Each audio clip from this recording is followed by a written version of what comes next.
In one of the worst tragedies in the country, 10 highlanders from Laya lost their lives after their tents were swept away by a landslide in June this year. They were 3 men and 7 women. And as we remember this tragic incident and the lives lost, we also remember the lives saved and the team behind this rescue mission. Today, to make our viewers understand the hard work of the rescue teams behind such rescue missions, we have with us Doctor Urvashi Sharma, who was the doctor on duty from the Bhutan Emergency Aeromedical Retrieval team, and Captain Abraham Harmse from the Royal Bhutan Helicopter Service Limited. Captain Abraham was one of the pilots from the rescue team. So, to begin with, tell us briefly about you. How did you become the member of the team? I am actually primarily a medical officer working at the emergency department. So the BEAR team that you hear about, we are a group of specialized nurses and doctors who work at the emergency department on shifts, and only when there's an aeromedical retrieval, we go and we rescue these patients. So every day we have a doctor and a nurse who's on call, and I happen to be the one on duty on the day of the Laya incident. So the BEAR team actually was established in June of 2017, and I've been working in the emergency department since 2014. So even when the idea of the BEAR team was floated, I was aware of it, and the idea was an amazing idea. It meant that we flew in a helicopter, take all our most required emergency equipment, go to the most critical of the patients in far-flung areas of the country where medical services could not even reach, and deliver the services there, stabilize patients there, and then bring them back so that specialized care can be instituted. So the idea was amazing, and I knew at that particular moment that I wanted to be a member of the team. So right after BEAR's first aeromedical retrieval, which was in June of 2017, there was an invitation that was floated out saying, asking us whether we wanted to join the team. So obviously I applied to it in a heartbeat, but being a part of the team took a little work. I had to undergo a specialized training on aeromedical retrieval, and also a ground training at the RBHSL. And that's for safety, crew safety, and an artist fitness test where we needed to prove our strength, to be physical strength, to be part of the teams. And Captain AB, tell us, how did you land up in Bhutan becoming pilot of one of the rescue teams? I'm a South African. I was born in South Africa. At this point in time I reside in Russia, work in Bhutan. I've been flying helicopters for the past 20 years. I have no experience on fixed wing aeroplanes, it's helicopters only. And I've been flying many countries, mostly on the African continent. I've done 2 years in Afghanistan, and me coming to Bhutan was actually quite a different experience, because for my previous company, I was flying from South Africa to another country in mountains to pick up diamonds from a diamond mine, and I had about 1 or 1.5, 2 minutes to go before reaching the mine, but the weather conditions were very, very bad. So I had to turn around and go back into South Africa, and I landed at the nearest airport, and at this airport a man came to me to look at my helicopter and ask some questions, and then he told me he has a friend in Bhutan and that they are looking for a helicopter pilot. So he gave me all the details. I went back home and I had a look at Bhutan, and it was only mountains. And I was quite hesitant to apply, because at that point in time I did not like to fly in mountains. It took me about 3 weeks to make up my mind, and I sent my CV, forwarded, and then in September 2017 I came to Bhutan. And being in an emergency team is not an easy job. So, and especially being a team of aero medical service is definitely challenging. So, tell us about your experience, maybe the first experience during the service. Yes. My first aeromedical flight was coincidentally to Laya. So, and this was also the first time we had requests for 2 aeromedical retrieval flights. So the first one was to Mongar, and the second one was supposed to be on Laya. So the team leader at that time was Dr. Charles Mize, and he decided, because I had completed my training, he decided that it made more sense if we had 2 simultaneous aeromedical retrievals on that day, because we already had 2 choppers. So he decided to create 2 teams for that particular day. So the first flight that went to Mongar, that was Dr. Charles and Kiran, and I was to be on the second flight, and I was accompanied by our current ops head, Labdoji. And we already got the notification a day earlier. So I knew that I was dealing with a lady who had fractured her leg in Laya, and who couldn't walk down, and required probable operative intervention to save her leg. So I was aware of a clinical condition, and we packed our bags the previous day itself. And at the crack of dawn, I think around 5:30 a.m., we were at the Lungtifu helipad. And before 6, we were already on our flight, and we were ready to go to Laya. And the first flight was actually a little scary and satisfying. Scary because it was my first flight and first time being in a helicopter. And also, like, my mind was juggling between making a plan for patient care, and at the same time I wanted to enjoy the scenery as well, right. Being in the helicopter. So that was there, but as soon as I got there, we couldn't land in front of the BHU on that day. So there was some electrical wire works going on, so it wasn't safe to land in front of the BHU. So we landed about 3 kilometers away from the BHU. So after we landed, I was in my sneakers, and we walked down to the BHU, and by the time we got there, I was soaked to my skin because it was drizzling and it was wet. But as soon as I entered the BHU, I saw this tiny, frail lady, a little anxious, and I quickly scanned her and checked for other injuries, and she didn't have any. So that was the isolated injury. So we removed the temporary splint was put in by the HE there. So we removed the splint, and when I saw the fracture, it was an open fracture, which means there was a wound over the fracture site, and it wasn't bleeding so much. So all we needed to do was put a splint and give her some analgesics, and of course a lot of psychological support because she seemed anxious. And then we brought her back. And the one thing that the first flight sort of opened my eyes to was the community, Highland community.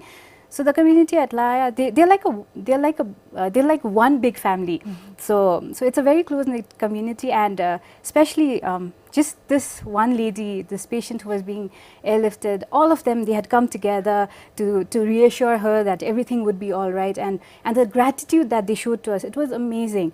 And also, like, you know, you could say that they were part of a family because all of them were coming together, and some of them were even like sneaking in 1,000 Neutrum notes into her Kira so that she would not have any trouble in Thimphu. And some of them were like calling their other family members in Thimphu, saying that she's arriving in a while, and then they needed to take care of her. So this was the first time I was actually exposed to our Highland community, and it was amazing to see how this community behaves. I don't know about others, but personally I feel people who work for Rescue Team, like Captain AB and yourself, you are like a hero for us. Honestly, the mission itself it's a mixed bag of emotions. So we get there, we exactly don't know what we are supposed to expect, be it the patient condition, be it the attendance. So a lot of things that we need to deal with when we are there. And we exactly don't know whether we'll be able to save lives all the time. So when we do save a life, of course it's an overjoyed kind of feeling. We are very satisfied with the work we do. But sometimes we know that we lose lives, and at that time now, because these patients, we have gone there personally, and we are implementing our treatment there with probably just me and a nurse, and we tend to have an emotional attachment to them. So when we lose lives, it sort of affects us in a way that it won't in the hospital.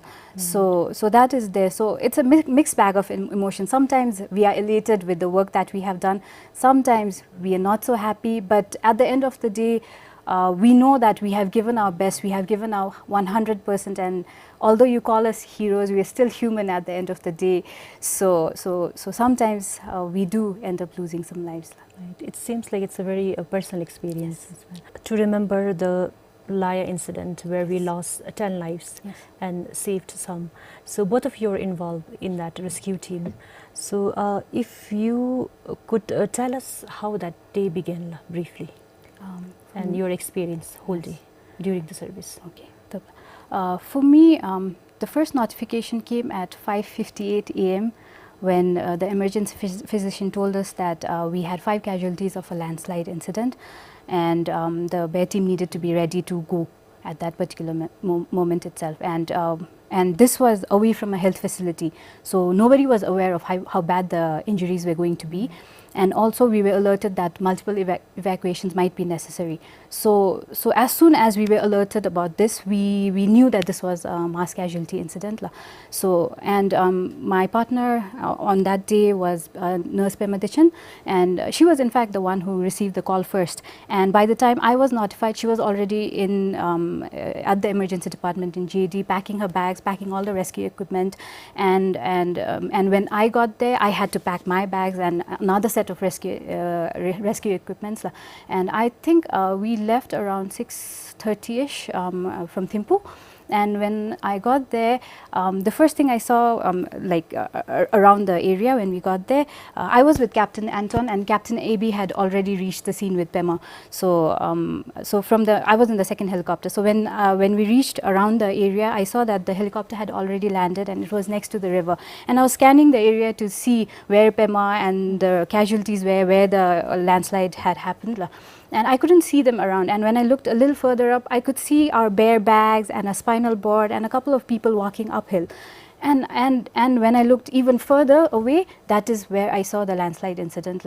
And it didn't look like too much from the helicopter, but when we landed and when we actually understood the situation, that is when I realized, because we weren't told how many casualties were there, how many lives, how many lives were lost. So I wasn't really aware of how bad the situation was, but this happened only after we landed. And although it didn't look too much, it definitely was big enough to cause the biggest tragedy in our history. Right. And Captain AB, since she mentioned that you had already arrived in the scene, so how did your day begin and how was your service the whole day? I received a phone call from our dispatch girl, Kinley Youngden, at around 4:07 the morning, explaining about a landslide near Lingji. And she just asked if we could be ready. The weather was terrible that morning. And she said that there's not enough information, but what she had received is that there's around 40 people dead, or there's 40 people in the camp, or whatever. So I said, okay, we will be ready. We already had one helicopter that was prepared for a emergency evacuation to Ramina the afternoon before. So I knew we had a helicopter that's already an EMS configuration, and the amount of fuel that was on board was a bit of a concern for me, because it had around 60 kilograms of fuel more than I would have wanted to use for this flight. So I went, looked on Google Earth, zoomed in all the possible sites where I could think of. Initially, the name of the place that was given to me was indicated as one place, but there are 2 valleys with exactly the same name. So I checked the elevations to make weight calculations and all of these things. And because I was not sure in which valley it was going to be, I decided not to defuel the helicopter because of bad weather and all of this. So finished all my planning, and then I went to my neighbor, which is the other helicopter captain that was on duty that day. Woke him up, told him to be at the airport. We arrived at the airport around 5:30 in the morning. So now we had to wait for official sunrise before we can legally take off. And I departed at around 6:02. That it was a Wednesday morning. I departed and I was informed that I will pick up Bear Team and a member of parliament also as a de soup. So when I left Paro just before reaching Thimphu, I had a look at the weather and it was terrible. But there were enough openings to give us a reasonable amount of time before the weather builds up. And then I activated the other helicopter even before I landed in Thimphu. So that is pretty much how my day started. And I think earlier, before we started this discussion, we were talking about this picture also. This picture behind us, it's very powerful. And if this is the helicopter you're piloting that time, right? Yeah, I was so if flying this yes, helicopter. so if you could tell us about this picture as well, because I see lots of emotions, fears, and hopes involved in this. Actually, this picture was taken the Thursday morning after the event.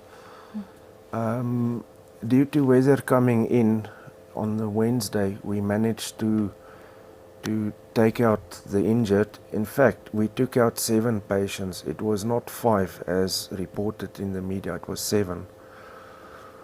And then they already retrieved 1 body, but due to weather and due to lack of body bags to transport the bodies in, and not knowing if we should bring the bodies back to Thimphu or to Gaza, all of these things, and the weather becoming terrible, we flew out the bodies on the next day. So this picture was taken the Thursday morning when I arrived back on scene. Because of weight limit and a lot of other personal things, we decided to bring the bodies down to the lower landing zone so we can transport more bodies at one time. And this is when I arrived, they were washing the bodies in the river, preparing them for transport down to Gaza. Yeah, it was quite a sad atmosphere. You could hear basically only 2 things. It was the river, sound of water flowing, and people crying. So, and all of this echoes in the mountains. So it was quite a. It was not a nice feeling to see this. Right. And of course, we have talked about the emotions involved during the service. And if you could also tell us about the physical challenges you faced during the services. So in terms of the challenges that we face as pilots, helicopter pilots in Bhutan, is of course the weather. Certain times of year like now we have monsoon, winter time we have strong winds. It's a constant battle with Mother Nature, and you have to plan according to not just prevailing conditions, but also you have to anticipate conditions changing as you fly. Flying in a straight line in Bhutan is a privilege you rarely get. So you have to know your valley systems, you have to know you have to know the lay of the land, so to speak. On this specific morning, I had an extra person on board with me. When we go and we land at higher altitudes from 14,000 feet upwards, we will normally take just enough fuel to make a safe landing, and normally the lightest bare member, because the higher we go and the hotter it gets, the less weight we can take. So on this specific morning, I had an extra passenger and I had around 40 to 50 kilos of fuel more, because I was planning for another flight. So when I arrived on scene, I had to fly around 20 minutes to burn off fuel. And the landslide, it was on top, so it was higher than we initially planned for landing weight. So after I burned off fuel, I made, I think, around 4 or 5 attempts to land at the top next to the landslide, but the helicopter was still too heavy. So I identified the spot safer, little bit lower down next to the river. We landed there and it was decided that the MP and the flight nurse Pema would walk up, and we already had people coming down. And then the second helicopter arrived on scene, was the other captain and doctor, and he made a test there, but he was lighter on fuel. So they managed to land at the top, and he contacted me on the radio. But I was still, I could only manage to take 70 kilograms from the top because of my fuel weight. So then I decided to go with the helicopter empty to the top, knowing that the nurse is on her way and doctor is already on top to assess. So once I arrived there, we had a discussion that to take the most severe injured to hospital from the top, in conjunction with consulting with doctor, and that they would stay there and attend to the patients, and then those that are less severe will be going down to the bottom, so then instead of taking one, we can take two. So that worked out perfectly. So it was only pilot and patient, and when we arrived in Thimphu, we were informed that we're taking up rescue team, police and RBA and rescue equipment. So we calculated the fuel back and forth and the landing weights, but now we had an overload of rescue equipment to take back to the site. So we determined the maximum weight for the lower part. We put some 10 to 15 kilogram extra fuel. We flew back to the lower part, and the less injured reached in the lower part. We had to divide the weight of the rescue equipment, fly up, down, drop the equipment, and then brought back the last injured. So it all played out perfectly. As the medical team that was there, Pema and me, we were quite clear on how exactly we were supposed to function when we reached there. So we knew there were multiple casualties. So the first step to taking care of these casualties were to sort them out. So that's called triaging. So we were sorting them out based on who was the most severe and who needed to come to Thimphu for the intervention to be life-saving. So, but then the challenge there was that all of these patients, they weren't in the same place. So some of them, 3 of them were together and the rest were scattered. So when I got there and I saw the 3 patients together, I decided which one was the most severe. And then I relayed this information to Captain and Pema. So they actually started getting ready to take this patient down to Thimphu. And then I ran and I went to the second patient and found out that that patient was actually a little more serious than the one that I had deemed was the most serious. So then now I had to tell Captain, don't fly the first one that I said was the most severe. This needs to go first. And But the problem was that we didn't have any network there at the time. So I was trying to make a call, and the calls could not get through. So I was literally like physically running from one end to the other, and finally when I got to the captain had already started the chopper, and the first patient was on board. So I had to run in front of the chopper and ask captain to just like stop for a bit so that we can transport the other one who was a little more serious than the first one. So there were a lot of challenges, and at the same time we had to communicate with the team at emergency department as well, to tell them exactly what the condition of the patient was and what they needed to do once they reached JDWNRH. So we had a flight nurse who was a backup, so he was ready to come in case if we needed extra hands, but then when captain said that we couldn't travel with the patient, we started all the medical treatment that was necessary on at the scene, and then once the patient was boarded, we tried to call the flight nurse, the backup nurse at the emergency department, to tell him about the patient's condition. But unfortunately, it was quite a task because there was no network there, and I managed to lose my phone as well at the same time. So I was asking one of the Layabs to make the call, and finally after about 15 minutes we were able to get through, and we asked the team from emergency department to come down to the helipad at at Lungtinfu, and that's when they took over care of the patient. I think it was just divine intervention when I decided to go back up. That's when that exchange happened. It all just worked out perfectly. But also from our end, we activated our ground team with fuel. We didn't know how much flights were needed, so the same time the first helicopter left for Thimphu, we also sent fuel and backup for assistance on the helipad. So, and then when we came back, because they could send information, the ambulances were coming and going on time. I was actually quite surprised how efficient all this turned out. I think around 11:30 it was all over with. Yes. And by 11:30 the rescue teams, everybody was already at the top site.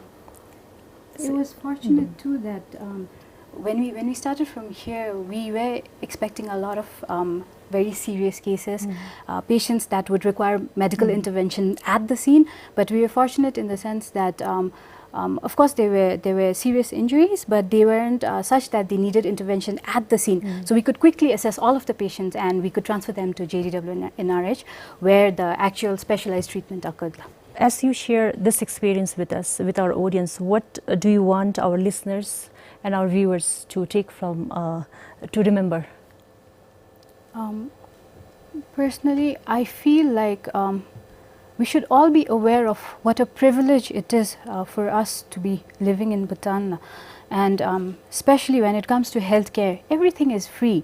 And when you talk about aeromedical retrieval services, if you go to other countries, in some places it's not even accessible, and even when it is accessible, it's extremely expensive. So I want all our viewers to remember how privileged we are, and never to take it for granted.